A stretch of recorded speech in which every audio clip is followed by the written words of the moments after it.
नमस्कार, महाकाल टुडे में आप सभी दर्शकों का स्वागत है। आपके साथ में हूँ रंजना राय और चलिए नजर डालते हैं शहर की गतिविधियों पर।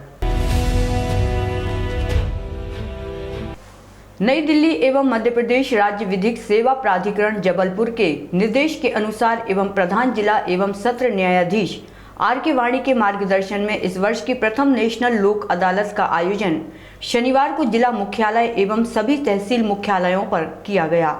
उज्जैन जिला न्यायालय में एमपीईबी और बैंक के साथ कई मामलों का निराकरण किया गया। हालांकि इस लोक अदालत में आए कुछ लोग खुश हुए तो कुछ नाखुश। जिला विधिक सेवा प्राधिकरण के पक्षकारों के लिए लोक अदालत का आयोजन किया। लोक अदालत में राजीनामा योग्य लंबित अथवा प्रीलिटिगेशन प्रकरणों को नेशनल लोक अदालत में आपसी समझौते के माध्यम से राजीनामा के आधार पर प्रकरणों का निराकरण करवाया गया है। उज्जैन के एक परिसर में बैंक और एमपीईबी के कई बड़े वसूली के लंबित प्रकरणों के निराकरण किया गया। जिन लोगों ने निराकरण की राशि जमा की उन्हें जिला विधिक सेवा की ओर से पौधे और पक्षियों के लिए जलपात्र भेंट किया गया है।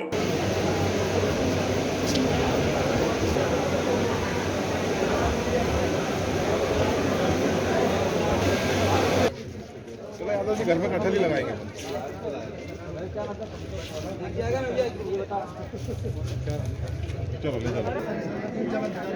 लोक अदालत में न्यायालय में लंबित प्रकरण जैसे दीवानी, आपराधिक चेक बाउंस, मोटर दुर्घटना क्षतिपूर्ति दावा, पारिवारिक प्रकरण, भूमि अधिग्रहण, विद्युत प्रकरण, श्रम एवं रोजगार मनी रिकवरी जैसे समस्त राजीनामा योग्य प्रकरण तथा बैंक रिकवरी, बिजली एवं जल कर, संपत्ति कर संबंधित प्रीलिटिगेशन आदि प्रकरणों का निराकरण सुलह एवं समझौते के माध्यम से किया गया। उन्होंने जन सामान्य से अपील की थी कि जो भी व्यक्ति लोक अदालत के माध्यम से अपने प्रकरण का निपटारा करना चाहते हैं वे संबंधित न्यायालय या विधिक सेवा प्राधिकरण के कार्यालय में आकर संपर्क करें। बिजली विभाग के दोनों तरह के मामले हैं। कुछ प्री लिटिगेशन के मामले हमारे रखे थे जो बिल से रिलेटेड मैटर्स जो होते हैं, कई लोगों का बिल का विवाद होता है, उस तरह के प्री लिटिगेशन में मैटर्स रखे थे। वो मैटर्स हमारे आज काफ़ी हद तक सॉर्ट आउट हुए हैं। और इसके अलावा जो लिटिगेशन मैटर्स हैं उसमें भी लगातार लोग जो है वो 20% छूट का लाभ उठाते हुए पैसे जमा कर रहे हैं। काफ़ी राशि जमा हो रही है।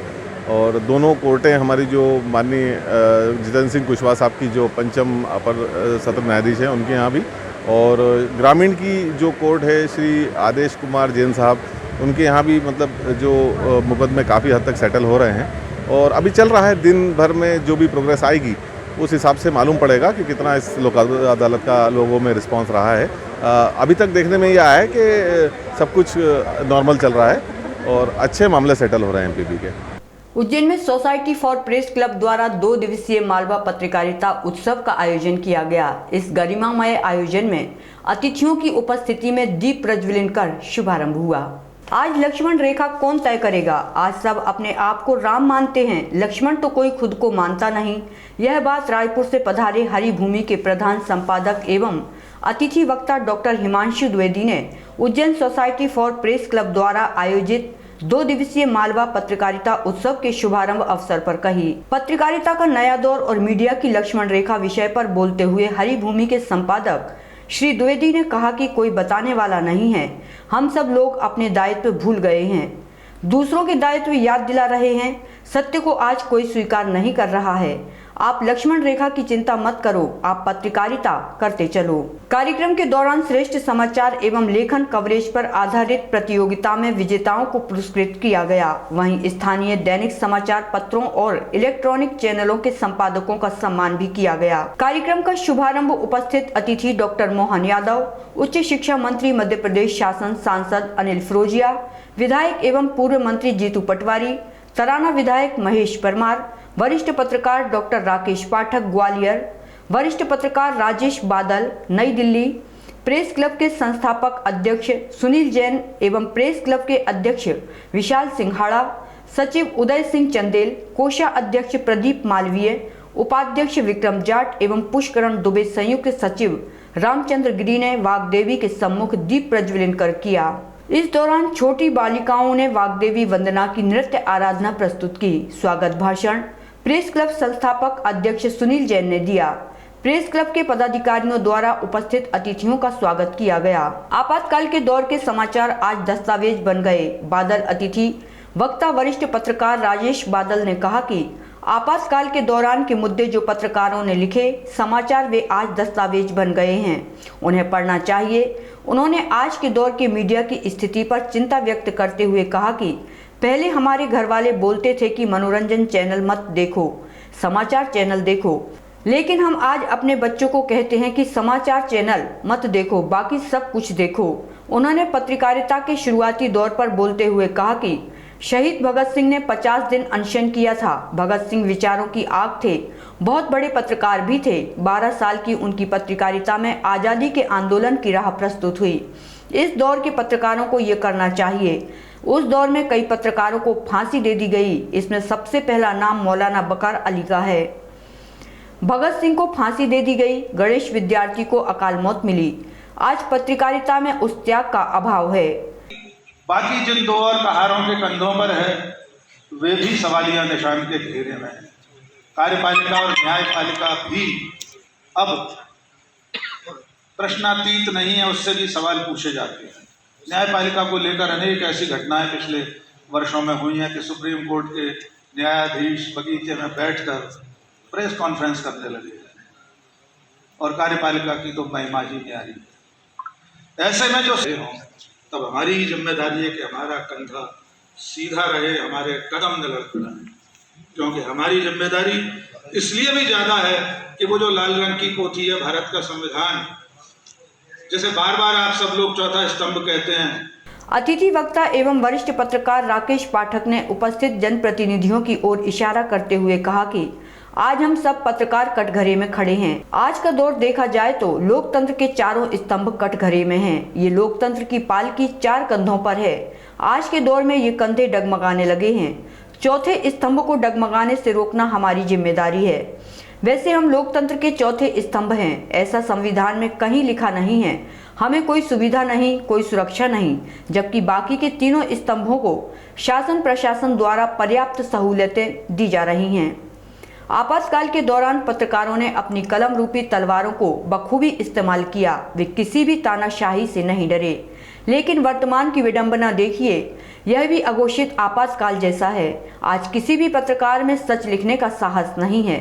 अगर वह शासन के खिलाफ लिखता है तो उसे देशद्रोही का तमगा दे दिया जाता है।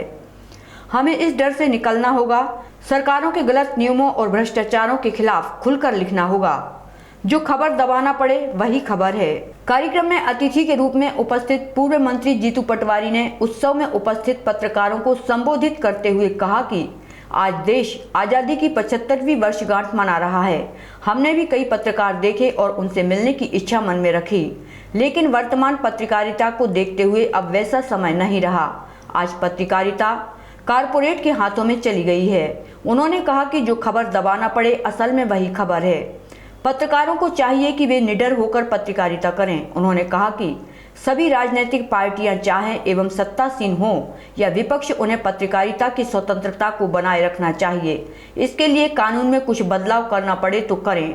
पत्रकारों की आर्थिक स्थिति पर भी हमें विचार करना चाहिए। में बैठे हुए लोग, प्रभावशाली तबके के लोग अगर खुद से ये निर्धारित कर लें कि क्या आपको दिखाना है, क्या आपको छापना है, क्या आपको बोलना है, और अगर उनके दाएं बाएं या उनकी सुविधा के विपरीत कुछ हो और वो ये बताने की चेष्टा करें कि ये देखो लक्ष्मण रेखा को उल्लंघन कर रहा है, तो क्या इसे स्वीकार कर लेना चाहिए? आपके लिए विचार का विषय होना चाहिए।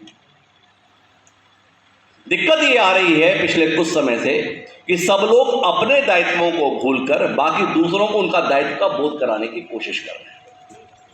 माननीय प्रबुद्धजन यहां से उठकर जा चुके हैं। एक छोटे से ये कहने में कि गिरावट हमारे स्तर पर भी आई है, इतने कहने से काम नहीं चलेगा। ईमानदारी से बताइए तो सही कि आपकी गिरावट का स्तर कहां तक जा चुका है, और अपनी गिरावट में हमारे सहयोग लेने के लिए आप किस हद तक लालच हैं।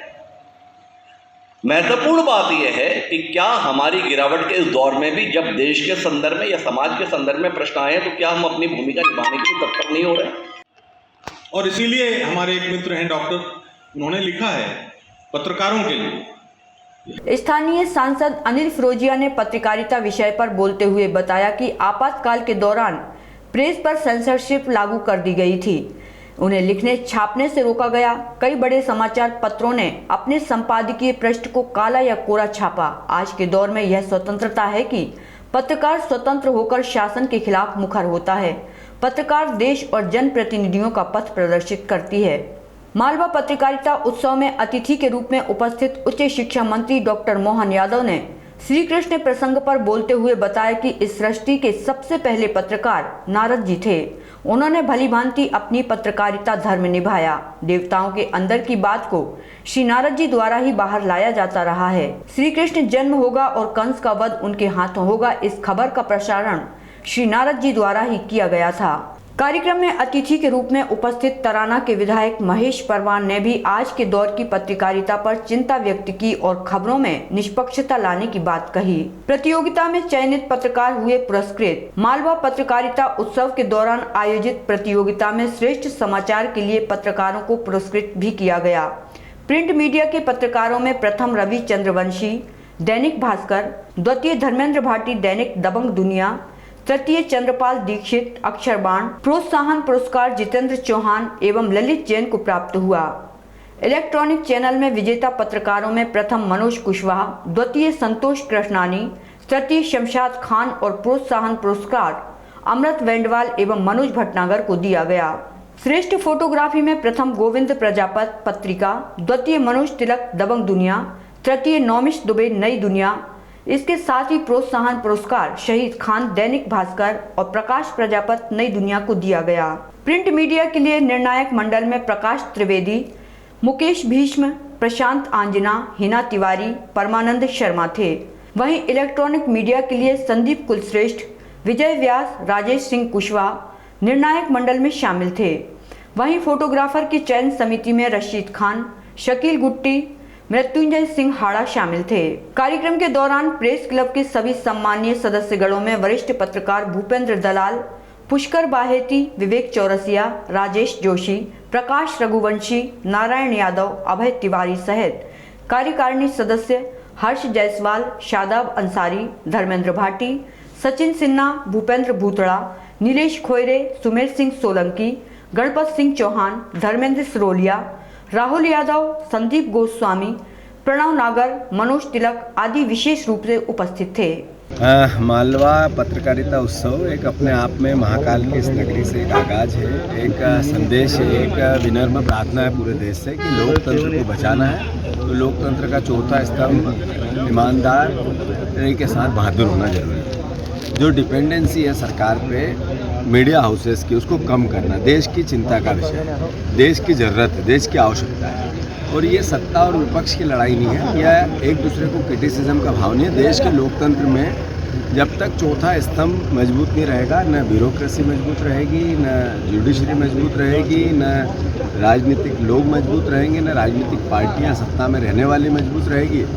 ये सब अपने आप में धीरे धीरे कमज़ोर होंगे। और मैं मानता हूँ हमारा देश अधिकारों का देश है, अधिकार नागरिक को प्रदत्त करने वाला देश है। और उसकी रक्षा अगर कोई कर सकता है तो वो सिर्फ लोकतंत्र का चौथा स्तंभ जर्नलिज्म कर सकता है। मैं मालवा उत्सव से, मालवा पत्रकारिता उत्सव से बात निकली है, मैं समझता हूँ दूर तक जाए। बृहस्पति भवन में उच्च शिक्षा मंत्री, सांसद और विधायक ने कलेक्टर की मौजूदगी में प्रशासनिक अधिकारियों की बैठक ली। इस बैठक में विकास कार्यों की समीक्षा की गई। उज्जैन के बृहस्पति भवन में शनिवार को एक महत्वपूर्ण बैठक आयोजित की गई। इस बैठक में उज्जैन दक्षिण के भाजपा विधायक एवं प्रदेश के उच्च शिक्षा मंत्री डॉक्टर मोहन यादव, सांसद अनिल फिरोजिया, विधायक पारस जैन मौजूद रहे। यहाँ कलेक्टर आशीष सिंह, निगम आयुक्त अंशुल गुप्ता सहित सभी विभागों के अधिकारी भी उपस्थित थे। बैठक में शहर के विकास कार्यों की समीक्षा की गई। इसके साथ ही शहर के आसपास बन रहे राजमार्गों को शहर के अंदर लाने वाले मार्गों से जोड़ने के लिए चौड़ीकरण पर भी चर्चा की गई। यहाँ करीब 5000 करोड़ रुपए के कार्य चल रहे हैं। ज़्यादातर कार्य गुड़ी पड़वा तक पूर्ण किए जाने की गाइडलाइन तय की गई है। बताया जा रहा है कि गुड़ी पड़वा पर धर्मनगरी उज्जैन का जन्म दिवस मनाया जाएगा। यहाँ खुद प्रदेश के मुख्यमंत्री शिवराज सिंह चौहान उपस्थित रहेंगे। सांसद विधायक ने यहाँ विकास को लेकर कई महत्वपूर्ण सुझाव भी दिए। वहीं मंत्री मोहन यादव ने सभी अधिकारियों को हिदायत दी है कि वे विकास कार्य समय सीमा में करें और बरसात के पहले कार्य पूर्ण कर लिए जाएं। किसी भी कार्य को करने से पहले जनप्रतिनिधियों को अवगत कराया जाए। सांसद अनिल फिरोजिया जी, माननीय विधायक पारस जैन साहब के साथ हमने मीटिंग की है और कुल मिलाकर के विकासों का जिस प्रकार से यहाँ अभी उज्जैन में एक तरह सिलसिला चला है, इस सिलसिले को मजबूत करने के लिए और ख़ास करके बरसात पहले बहुत बड़े बड़े काम जो खोले गए हैं उन कामों की मॉनिटरिंग की गई। उम्मीद कर रहे हैं कि इन कामों के माध्यम से बड़े पैमाने पर लाभ मिलेगा। खास करके जो राजमार्ग जा रहा है उसके बदले में अंदर के एकमुश्त मार्ग दूसरे बनना चाहिए ताकि अंदर के 4 लेन भी हमको लंबे समय तक लाभ दे। इसके साथ साथ जो माननीय विधायक जी ने और माननीय सांसद जी ने भी कई सुझाव उपयोगी दिए हैं। सारे विकास के जिस प्रकार के काम चल रहे हैं लगभग शहर के अंदर और शहर के आसपास मिलाकर के 5,000 करोड़ से ज़्यादा के काम चल रहे हैं। इन कामों को व्यवस्थित करते हुए इनका लाभ सबको मिले, इसी पे हमने बात की। साथ में आगामी गुड़ी पड़वा तक इन सारे कामों के आधार पर माननीय मुख्यमंत्री का एक बढ़िया भव्य कार्यक्रम हो जाए, उसकी पर भी हमने प्राइमरी बात की है। आने वाले समय में और डिटेल बात करेंगे। मैं उम्मीद कर रहा हूँ कि माननीय मुख्यमंत्री का जैसा स्नेह प्रेम है और माननीय केंद्र सरकार और राज्य सरकार ने मिलकर के जो योजना बनाई है उज्जैन को सबका लाभ मिलेगा। इसका सार ये है कि उज्जैन नगर का विकास और सिंहास को भी ध्यान में रखना है। सबको ध्यान में रखते हुए जो चौड़ीकरण का विषय था उसके ऊपर चर्चा हुई। तो उनने एजेंसी तय कर दी है, 3 दिन बाद आएगी, सर्वे होगा कौन कौन सी प्रमुख मार्ग को चौड़ीकरण करना है। एक तो ये, दूसरा 15-15 करोड़ रुपए माननीय मुख्यमंत्री जी ने विधायकों को विकास कार्य के लिए दिए हैं।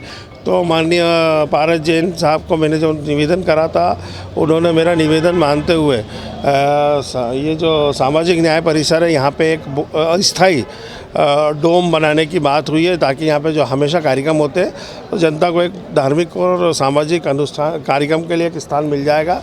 एक यहाँ पे डोम बनाने का है।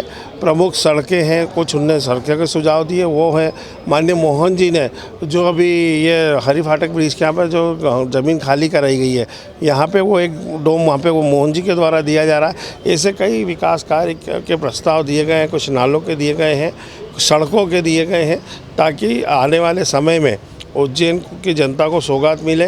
NHAI वालों से भी बात हुई है कि हमको ये देवास रोड को जो हमने प्रस्ताव दिया था कि इसको 332 से होते हुए अपने हरी फाटक के यहाँ से मुल्लापुरा तक 4 लेन जोड़ना है।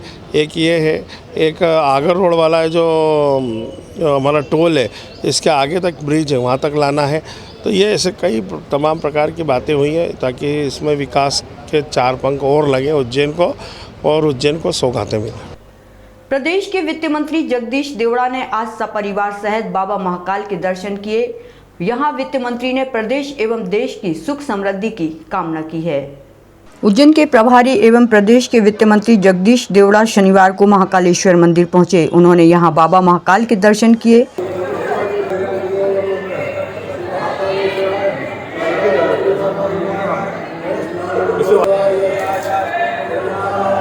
दरअसल वे सपरिवार महाकाल मंदिर आए थे। यहां गर्भगृह में पूजन अर्चन कर पंचामृत अभिषेक किया।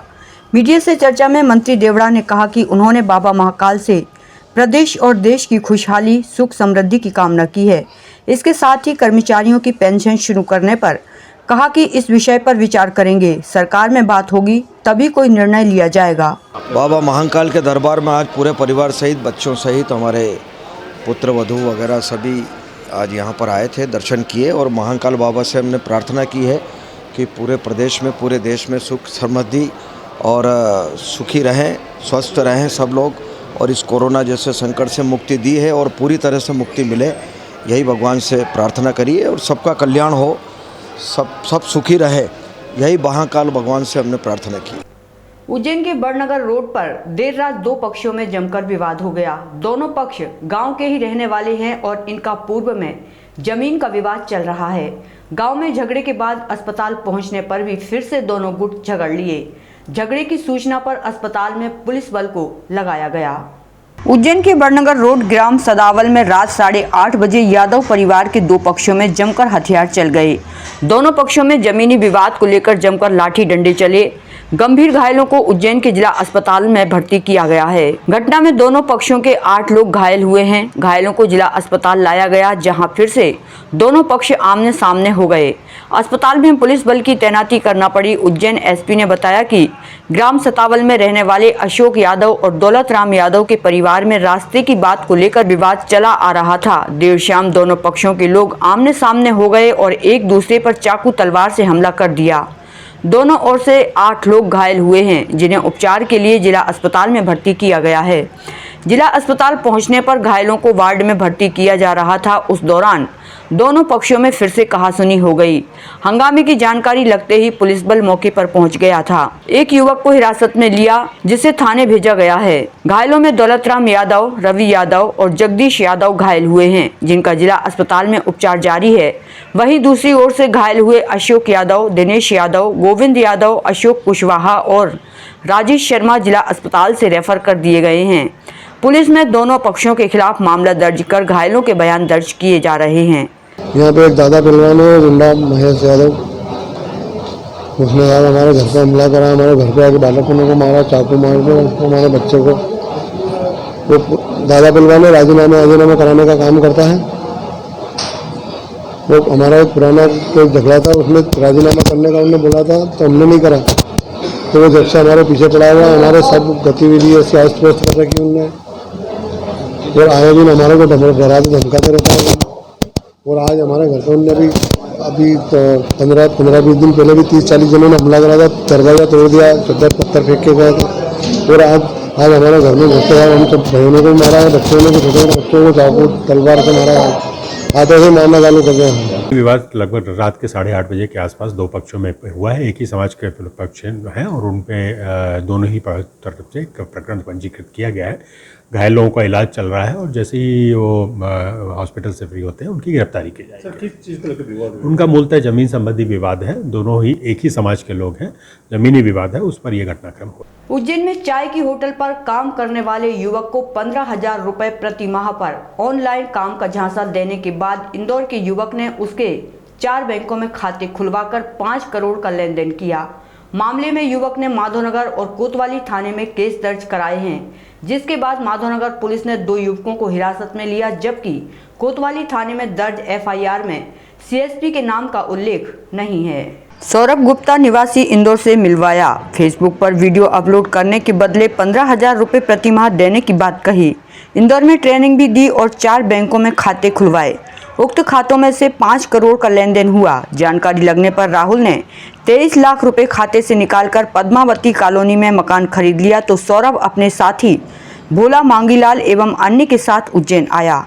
आरक्षक केशव रजक ने माधव थाने बुलवाया। यहां पुलिस ने भोला के आवेदन पर राहुल को धमकाकर मकान सौरभ गुप्ता के नाम कराया। इस मामले में एसपी द्वारा आरक्षक केशव को सस्पेंड किया जा चुका है। एसएसपी सत्येंद्र कुमार शुक्ला ने बताया कि राहुल मालवीय की रिपोर्ट पर कोतवाली और माधवनगर थाने में केस दर्ज हो चुके हैं। माधवनगर थाने में अपहरण, धमकाने और मकान की रजिस्ट्री करवाने वाली धाराओं में प्रकरण दर्ज किया गया है। 3 लोग इसमें नामजद हैं। दोनों थानों के प्रभारी अपने स्तर पर जांच कर दोषियों की गिरफ्तारी करेंगे, जबकि राहुल द्वारा कोतवाली और माधवनगर थाने के पुलिस कर्मियों पर लगाए गए आरोपी की जांच एएसपी आकाश भूरिया को सौंपी गई है। ये पूरा मामला जैसा आप लोगों के संज्ञान में होगा, एक व्यक्ति जिसके अकाउंट में कुछ ज़्यादा राशि जो उसकी ना होकर किसी एक अन्य व्यक्ति की थी और इसकी शिकायत प्राप्त होने पर इसकी शिकायत चल ही रही थी। इसी दौरान जो आरोपीगण हैं जो जिनने उसके साथ उसको बुलाकर उसके साथ मारपीट करके और एक प्लॉट का रजिस्ट्री अपने नाम पे की है। इस पर एक प्रकरण माधवनगर थाना क्षेत्र में पंजीकृत किया गया है, जिसमें अपहरण और साथ ही साथ उनको धमकाने और रजिस्ट्री कराने के संबंध में धाराओं में प्रकरण पंजीकृत हुआ है। और इसमें हमने कुछ लोगों को हिरासत में लिया है और अब पूछताछ की जा रही है। वास्तविकता क्या है ये स्पष्ट हो जाएगा। सर, टोटल कितने लोगों पे 3 लोग नामजद आरोपी हैं और उसका ऐसा कहना है कि लगभग 6 से 7 व्यक्ति थे जिन्होंने उसको साथ में लेके गए थे और ले जाने के बाद उसके साथ मारपीट की और ये उसके नाम का जो रजिस्ट्री है, मकान की रजिस्ट्री अपने नाम पे कराई है। और इसके अलावा इसी प्रकरण के संदर्भ में कोतवाली में एक व्यक्ति का नाम आया था कि जिसने अपने आप को सब इंस्पेक्टर के रूप में इंट्रोड्यूस किया और सब इंस्पेक्टर में इंट्रोड्यूस करके उस पूरे मामले को सेटल कराने के एवज में कुछ पैसों की मांग की गई। उस पर भी 2 व्यक्तियों के खिलाफ प्रकरण दर्ज किया गया है। उज्जैन के महाकाल मंदिर में राजाधिराज बाबा महाकाल को भस्म आरती में भस्म रमाकर बाबा की भस्म आरती की गई। यहाँ बाबा का आकर्षक श्रृंगार किया गया। बाबा का जलाभिषेक कर श्रृंगार के बाद श्री पंचायती महानिर्माणी अखाड़े के प्रतिनिधि ने बाबा को भस्म अर्पण की। भस्म आरती के दौरान बाबा का आकर्षक श्रृंगार किया गया। धार्मिक नगरी उज्जैनी में विश्व प्रसिद्ध बाबा महाकाल के दरबार में प्रतिदिन होने वाली बाबा महाकाल की भस्म आरती तड़के 4 बजे की गई। महाकाल के गर्भगृह में आज तड़के बाबा महाकाल की भस्म आरती की गई। यहाँ बाबा महाकाल का आकर्षक और नयनाभिराम श्रृंगार किया गया। श्रृंगार के पश्चात बड़े हर्षोल्लास के साथ बाबा महाकाल की भस्म आरती की गई। ऐसी मान्यता है कि बाबा महाकाल की एक झलक पाने से हर व्यक्ति विशेष हो जाता है।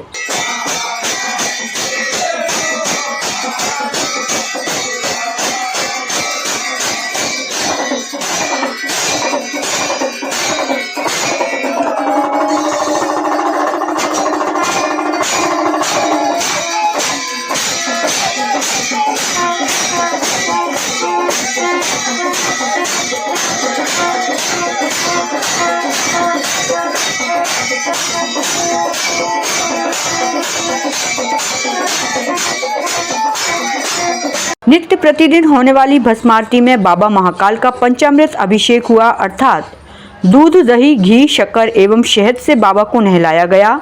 उसके बाद चंदन का लेपन कर सुगंधित द्रव्य चढ़ाए गए और बाबा को भांग और सूखे मेवे से श्रृंगारित किया गया। इस बीच पंडितों द्वारा मंत्रोच्चारण किए गए। फिर बाबा को वस्त्र ओढ़ाकर भस्म रमाई गई। भस्मीभूत होने के बाद झांझ, मंजीरे, ढोल, नगाड़े, शंखनाद और जय महाकाल के उद्घोष के साथ बाबा की भस्म आरती की गई।